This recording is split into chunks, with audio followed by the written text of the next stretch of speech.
Aujourd'hui, la situation avec, avec ta famille, avec ton ex-mari, elle est apaisée? Alors aujourd'hui, effectivement, ma situation est apaisée, mais quand je dis apaisée, en fait, il n'y a plus de contact entre, le père, des enfants, qui était violent, en fait, vis-à-vis des enfants et les, enfants qui ont, grandi entre-temps, bien entendu.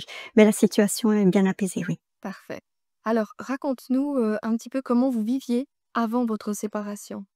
Alors on vivait dans la peur permanente, donc il y avait autant de la violence, vis-à-vis de moi, donc la violence conjugale, mais également et surtout, c'est l'objet du récit aujourd'hui, de la violence par rapport aux enfants. Alors de la violence autant physique, mais également psychologique, vis-à-vis des enfants. Donc Heu, ton ex-mari était violent, avec les enfants? oui, oui, ils étaient violents avec les enfants. Au point que, en fait, les enfants, en avaient extrêmement peur et que mon enfant aîné, en fait, était suicidaire parce que, il était plus capable de, savoir exactement qui il était. L'estime de soi était totalement détruite, et il a appelé à l'aide, en fait, lors d'une, séance chez la psychologue, en fait. Quel âge il avait à ce moment-là? Il avait 10 ans. Waouh! En tant que mère, de voir son enfant dans un état psychologique comme celui-ci, ça a dû être Alors très, très difficile, oui, très difficile. Surtout que j'avais pas mesuré l'ampleur, de la situation, en fait. Parce que j'étais moi-même sous emprise, donc forcément, on ne comprend pas trop exactement, ce qui se passe. C'est en fait avec l'aide, de la psychologue, qui a rencontré en fait l'intégralité de la famille qu'on a pu petit à petit enfin que moi j'ai compris petit à petit ce qui se passait. Elle m'a fait comprendre également que, mes enfants étaient vraiment, en danger, en tout cas, à rester, dans cette situation-là, dans ce cocon familial. à ce moment-là que tu as pris la décision de te séparer? Oui, Tu as j'ai décidé de l'aide de toi? alors la décision, elle venait des 3. J'ai, mon plus jeune enfant, en fait, me disait: «Mais maman, quand est-ce qu'on se divorce?» Ah. Quand est-ce qu'on se divorce? Donc ça veut dire que, je lui expliquais: «Mais tu sais, c'est pas toi qui divorce, c'est maman qui divorce de papa ou c'est maman qui se sépare de papa. Oui, mais moi je peux plus, j'ai très peur» et cetera. Donc du coup, c'était vraiment nous on a pris ça au moment où j'ai pris mes enfants sous le bras et que je suis partie, ça a été, alors ça a pas été un soulagement parce que, on avait très, très peur. Est-ce que tu es partie avec les enfants, puis ensuite tu as entrepris les démarches? Alors c'est ce que j'ai fait, oui, pour pouvoir mettre les enfants, à l'abri, et puis très vite, j'ai entrepris, les démarches auprès, du juge, donc le juge donc j'ai demandé des mesures protectrices de l'union conjugale, ce que je recommande évidemment à chaque femme qui passe dans cette situation-là. Donc ça a pris du temps, mais j'ai pu ensuite réintégrer le domicile conjugal avec mes enfants, en ayant en fait le père qui a été, sommé de quitter le domicile. Toi, au moment où tu as quitté le domicile familial, est-ce que tu n'as pas eu de soucis justement, d'abandon de domicile familial ou alors, d'enlèvement des enfants?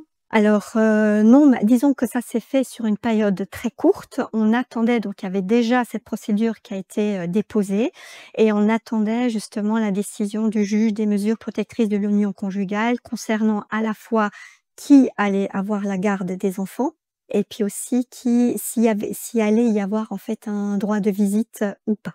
Alors, qu'est-ce qui s'est passé finalement?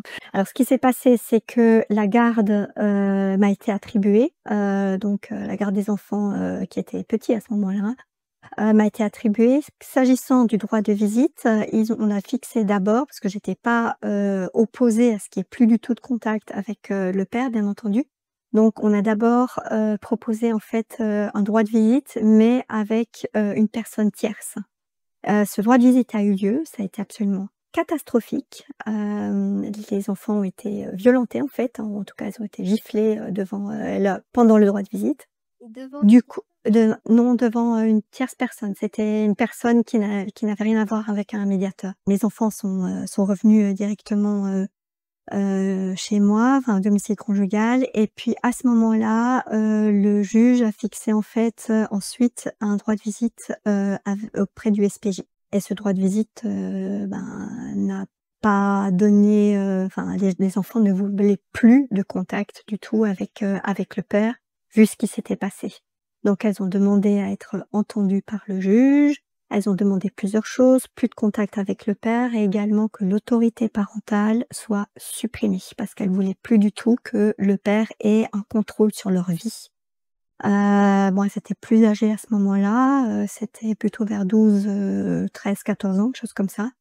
Alors elles ont été entendues sur le droit de visite effectivement parce qu'il y a eu ensuite, le rapport du service protection de la jeunesse. Faut comprendre que lors de la séparation, en fait, le père a demandé, donc dès le départ, dans les premières écritures, il a parlé de l'aliénation parentale et il a exigé, en fait, l'intervention du service protection de la jeunesse, non pas pour protéger les enfants contre lui évidemment, mais pour protéger les enfants contre l'aliénation parentale de la mère. Alors, ben, il y a eu une enquête poussée, extrêmement poussée, qui a, couvert en fait, toutes les personnes qui ont été en contact de près ou de loin depuis le toute petite enfance jusque, à l'âge où elles étaient. Où les enfants étaient et donc du coup, on a balayé complètement, cette période-là et le service protection de la jeunesse a donc rendu son rapport et ben, à la grande surprise, du père, en fait, le service de protection de la jeunesse a attesté le fait qu'il y avait effectivement eu violence à l'égard des enfants qui permettait d'objectiver une situation de mise en danger, en fait, vis-à-vis des enfants. Que les capacités éducatives de la maman étaient, adéquates et que celles du père, posaient d'énormes questions, en fait. Donc finalement, ben, il s'était pris, en fait, entre guillemets, «à son propre jeu», quoi. Est-ce que c'est une enquête qui se fait systématiquement? Est-ce que tu sais, les services sociaux font ce genre d'enquête systématiquement, non? Alors ici, dans ce cas-ci, il y a eu, plusieurs informations. Il y avait également une psychologue, en fait, qui, suivait, en fait, les enfants et cette psychologue avait déjà, tiré la sonnette d'alarme aussi. Donc du coup, il y avait plusieurs éléments, il y avait également les enseignants, qui ont eu également affaire au père. Il y en a notamment, une qui a, carrément, indiqué au service de protection de la jeunesse qu'elle a eu à un moment donné, la peur de sa vie. S'est retrouvée en face, du père qui l'a menacée, en fait. Les enfants aussi, à la maison, n'avaient pas le droit de parler et cetera, parce que sinon le père, les menaçait, en fait, de représailles si elles parlaient à l'école, mais elles ont les enfants l'ont quand même fait, en fait. Et puis surtout, l'aînée qui avait, des tendances suicidaires, Oui, qu'elle a parlé. elle a parlé à la psychologue, évidemment. Alors ça, c'était une situation très, très difficile, j'imagine. Pourquoi, à ton avis, est-ce qu'il a parlé d'aliénation parentale? Alors l'aliénation parentale, c'est aujourd'hui comment dire? L'argument bateau, typique, alors il y a effectivement et je suis certaine qu'il y a des situations dans lesquelles l'aliénation parentale est, objectivée. Mais dans mon cas, en tout cas, c'était pas le cas et c'est en fait cet argument-là qui est utilisé par, les avocats, de pères qui sont violents à l'égard des enfants pour, décrédibiliser, la ce que rapporte en fait la mère, qui essaye de protéger, ses enfants, contre les violences du père. Et toi, tu t'es sentie en danger quand lui, il a utilisé l'aliénation parentale comme argument? Alors oui, parce que l'aliénation parentale, c'est quoi? Ça veut dire que, ben, vous êtes accusé, de dénigrer, le père, de faire tout en sorte pour qu'il y ait, rupture entre, le père et les enfants, alors que la situation, elle était tout à fait autre. Est-ce que les enfants ont été entendus au moment où on a mentionné l'aliénation parentale? Alors les enfants ont été entendus, les enfants ont demandé à de très nombreuses reprises de pouvoir être entendus par le juge. Donc ils se sont rendus auprès du juge, donc seul qui les a interrogés. L'interview ça a pas forcément bien passé. Je pense que c'était une situation, des questions très froides, très directes et cetera, qui remuaient beaucoup comment dire? Une situation, très difficile et très douloureuse, pour les enfants, et que les enfants étaient jeunes, très jeunes, oui, mais ils étaient suffisamment, âgés que pour, avoir un esprit de discernement, en fait, donc c'est pour ça qu'ils ont été entendus. Les enfants demandaient 2 choses: un, de plus avoir aucun contact avec leur père, et d'autre part, de pouvoir, demander en fait de supprimer, l'autorité parentale pour qu'il y ait plus de contrôle en fait du père sur, les activités ou sur les informations concernant les enfants. Ça peut être des informations même médicales, ça peut être parce que là en fait, le père jusqu'aux 18 ans, pouvait, décider, ben, s'il y avait par exemple besoin, d'un traitement médical, il pouvait s'opposer à certaines. Et si jamais les enfants avaient souhaité garder un contact avec leur père, est-ce que tu t'y serais opposée? Je me serais pas opposée, non. Par contre, ce que je demandais, d'ailleurs, c'est ce que j'ai fait, en fait, au départ. Je me suis pas opposée à ce contact. Par contre, je demandais que ces contacts soient, réalisés dans un environnement, protecteur. Donc on a essayé de mettre ça en place et puis finalement, ça a pas pu, se mettre en place parce qu'il y avait aucune volonté, en tout cas des enfants et du père d'ailleurs, hein, d'avoir des contacts, de maintenir des contacts. Après avoir utilisé l'argument de l'aliénation parentale pour essayer de maintenir une garde, qu'est-ce qui a ensuite été fait? Est-ce qu'il a abandonné lorsqu'il a vu que, ben, il y avait pas possibilité ou alors que Il n'a jamais abandonné et aujourd'hui, les enfants sont, majeurs, mais il n'a jamais, jamais abandonné cet argument-là.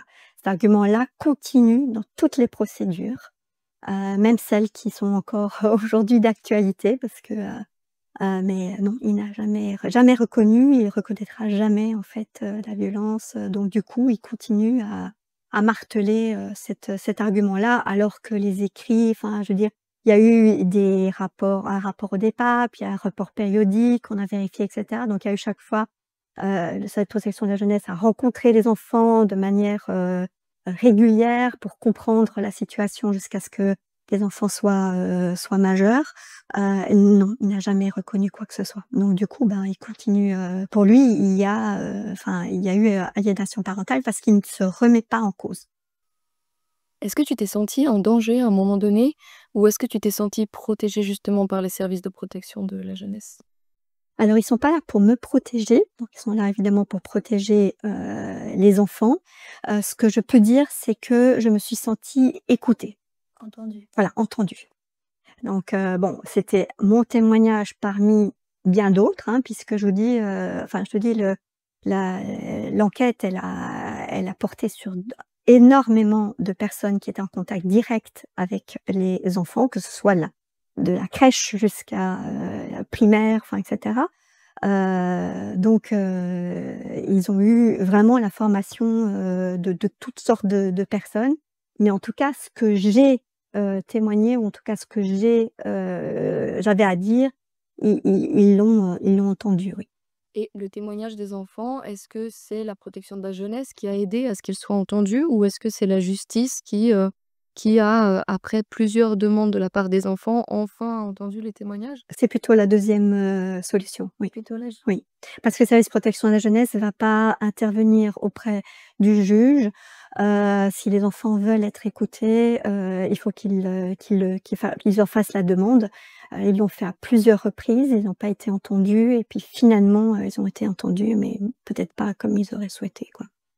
Les enfants ont ensuite grandi sans contact du tout avec le père? Oui.